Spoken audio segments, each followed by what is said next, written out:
মুখ্যমন্ত্রীর নির্দেশে বিদ্যুৎ দফতরকে নির্দেশ দেওয়া হয়েছে। বিদ্যুৎ দফতরকে বলা হয়েছে সিএসসির সঙ্গে অবিলম্বে কথা বলতে নির্দেশ দেওয়া হয়েছে। এমনই বিদ্যুৎপৃষ্ট হয়ে মৃত ব্যক্তিদের পরিবারের একজনকে চাকরি দেওয়ার নির্দেশ মুখ্যমন্ত্রীর তরফে এই নির্দেশ দেওয়া হয়েছে।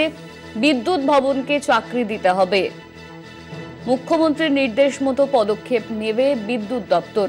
মুখ্যমন্ত্রীর নির্দেশ মতো পদক্ষেপ নেবে বিদ্যুৎ দপ্তর। মৃত ব্যক্তিদের পরিবারের একজনকে চাকরি দেওয়ার নির্দেশ মুখ্যমন্ত্রী মমতা বন্দ্যোপাধ্যায়কে। সিএসসির সঙ্গে অবিলম্বে কথা বলে চাকরি দেওয়ার কথা বলা হয়েছে। মুখ্যমন্ত্রীর নির্দেশে বিদ্যুৎ দপ্তরকে নির্দেশ দেওয়া হয়েছে। বিদ্যুৎ দপ্তরকে এই নির্দেশ দেওয়া হয়েছে ইতিমধ্যেই। সিএসসির সঙ্গে অবিলম্বে কথা বলে মৃত ব্যক্তিদের পরিবারের একজনকে চাকরি দিতে হবে। বিদ্যুৎপৃষ্ট হয়ে মৃত যারা, সেই মৃত ব্যক্তিদের পরিবারের একজনকে চাকরি দিতে হবে, এমনই নির্দেশ দেওয়া হয়েছে মুখ্যমন্ত্রী মমতা বন্দ্যোপাধ্যায়ের তরফে।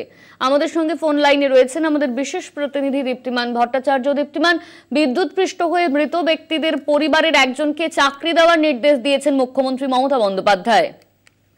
একেবারেই দেখো, আজকে সকালে মুখ্যমন্ত্রীর কথা বলেছেন এবং সেখানে বিদ্যুৎপৃষ্ট হয়ে যারা মারা গেছেন তাদের পরিবারের সদস্যদের একজন করে চাকরির ব্যবস্থা যাতে করা যায়, সেই জন্য কিন্তু সিএসসির সঙ্গে কথা বলতে হবে বিদ্যুৎ দপ্তরকে, এমনই নির্দেশ কিন্তু মুখ্যমন্ত্রী দিয়েছেন।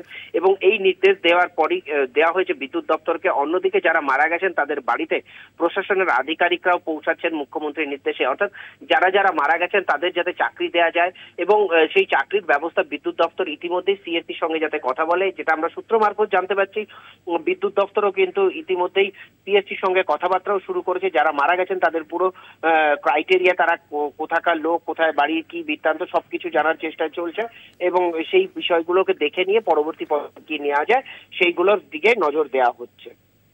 ধন্যবাদ তোমায় দীপ্তিমান। আমাদের সঙ্গে ছিলেন আমাদের বিশেষ প্রতিনিধি দীপ্তিমান ভট্টাচার্য।